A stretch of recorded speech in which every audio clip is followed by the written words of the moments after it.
Hey everyone, so before I start this video, I'm sorry about the bad hair, I'm sorry about the drunk look. I am not very well, as you can probably tell. A&E, not mental health.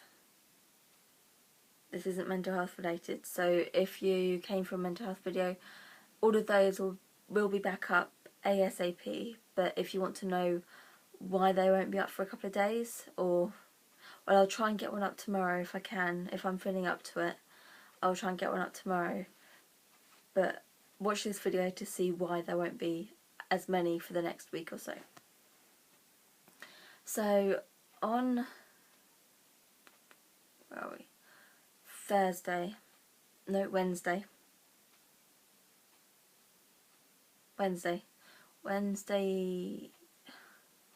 I'm trying to work out the days at the moment. See, this is what looking drunk makes you do. Thursday. It was on Thursday. I became very ill. Lunchtime, I started getting an extremely nasty, sharp, twisting pain in my left side. Quite low down as well. And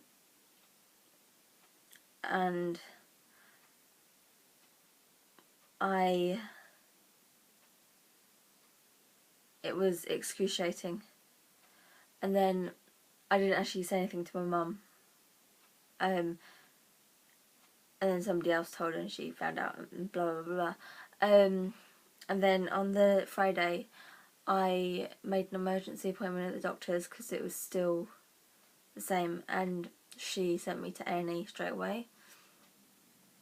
My mum took me to A&E. We sat for about 20 minutes in the A&E department and somebody called me through, and I had to go over with her because over a lot of stuff with I've had a lot of gynae problems in my short life, because when I was 15 I had an ovarian cyst and I had to have an operation on a Sunday, which is very rare for them to do.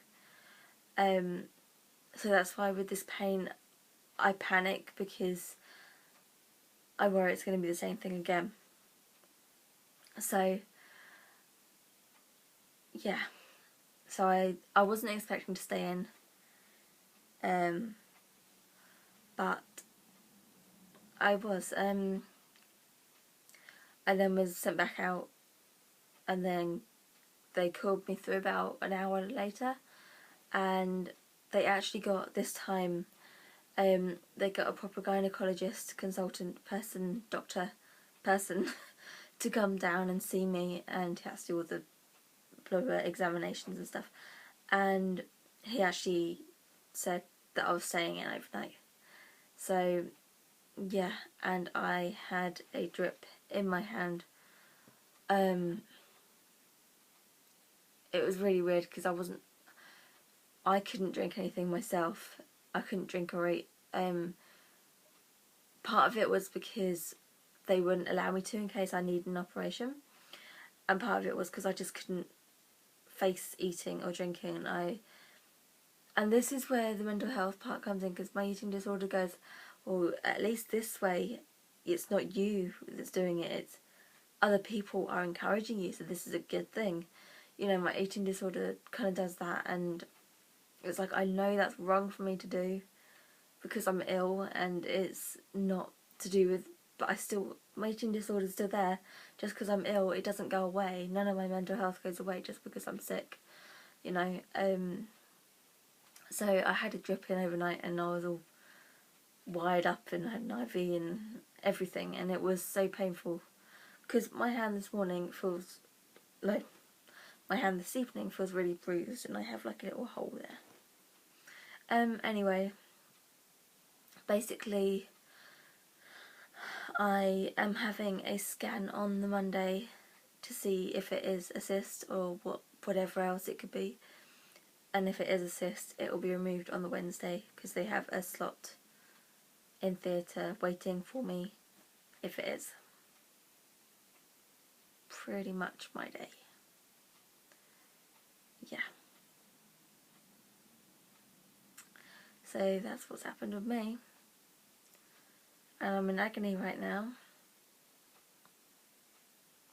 And this is where things happen. Pain starts on the left side and it moves over to the right, and I've got pain in both sides, and it's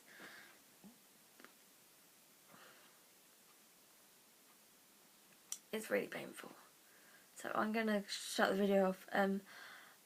I have got another video coming up tonight, so I'm going to post them both when I can. This one might not be up till tomorrow. I don't know. In fact, this is just going to be a proper video that's just going to go straight onto YouTube. There's going to be no editing whatsoever. Yeah, sorry guys, I'm trying to do this without editing. I'm in a lot of pain, and I've taken, because obviously I have to take some medication for it, really. I'll go over what happened last night as well. The nurse was really nice, but the thing was, this is why I feel really awkward because I know it was their job and everything, but because I was already hooked up to having the drip in to make sure I was getting enough fluids, I'd got this top on and a jumper on, and I couldn't actually get changed on my top half myself, so the nurse had to help me get my clothes off, which was very awkward. But I know it's their job, that's what they're there for. They're not judging me or anything, but I just felt really awkward.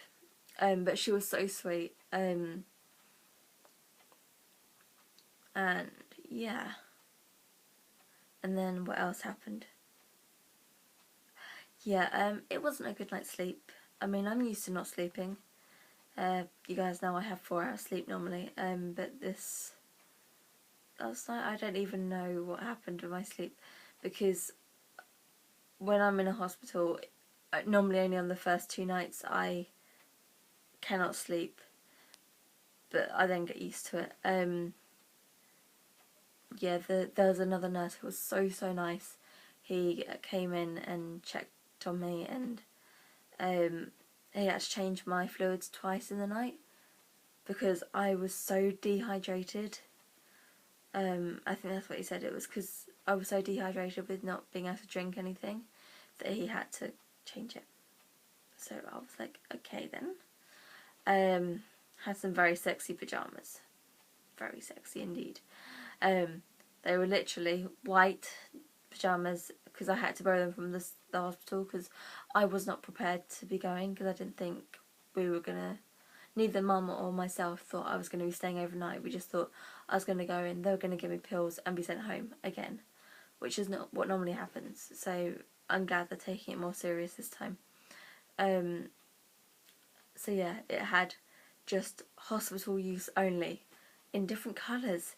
You had green, yellow, blue and another colour, all written over these lovely pyjamas. So yeah. But they were really comfy actually. Sounds ridiculous, but they were really comfy. And then I had the 2 gynecologists come and see me this morning. And they just spoke to me about what the situation was, because they had 2 options. They could either do keyhole surgery today, and I could have been in operating theatre today, which scares me a lot, or go for a scan on Monday and actually find out what's going on before they do anything. So I'm glad we went for this option, because I wouldn't want them to go and operate on me and then not be anything there, and then I'd have a couple of weeks to have to recover from an operation that nothing was there, if that makes sense. Although I don't think I'd be in this much pain if there wasn't something. It may not be a cyst, it may be something else, I don't know. So yeah, that's it really. If you want to know anything else more in detail, or not in detail, but if you want to know more about what's happened with me over the past few years, message me on either Tumblr, Instagram or Facebook. I'll put all those links below. Sorry, I'm starting to get a bit dizzy now because of the tablets are kicking in. So sorry if I start going a bit weird, because it gives me this like drunk feeling. I don't know if anyone's been on morphine before. if you have, I take codeine, which is a really strong painkiller. If you have like 2 or 3 of them, well, 2, because I've taken 2 tonight and it makes me go a bit weird. Morphine makes me get giggly, so if in the next video I'm really giggly, that'll be why, just to warn you. And also, if you want any more requests, that doesn't make sense, does it? If you have any requests for mental health videos, please leave them below. You can always message me on YouTube, because I'm starting to look at messages on my laptop now, and I can only get them on my laptop. I will also leave my email address below, which is purely for YouTube. I have a personal email, obviously, but I'll be using this one for YouTube basis. So if you would like to email me there, that's fine. And I'll leave my Snapchat below and you can have me. But obviously, if you're going to be weird, I will not add you back. Simple as, really. Yeah, so like this video and subscribe if you want to see mental health videos, because that's what I do. I do mental health videos on depression, anxiety, self-harm, eating disorders, all of that. My main topics are all of the ones I've just said, mainly because I tend to do it more on anxiety, eating disorders and self-harm, because they're the ones that I have more, I don't know how to explain that, more experience with, that's what I'm trying to say, because I have an eating disorder. I just wanted to say this, guys, I am actually 25 days clean of self-harm today, which I'm really proud of because of recent events with somebody in my family. I'm really surprised I didn't go back to it, but with the support of my mum and all my family members, and especially my mum and my godmum, they've both been amazing, and one of my best friends also has been so supportive. My best friend actually came to get me from hospital today, one of my best friends anyway, who is also called Becky, and it was really nice to see her because that hasn't really happened before, and it made me happy. So yeah, this has actually turned out to be a 12-minute video, so I am going to go now. Again, like, comment and subscribe, and I will see you in my next video. Bye!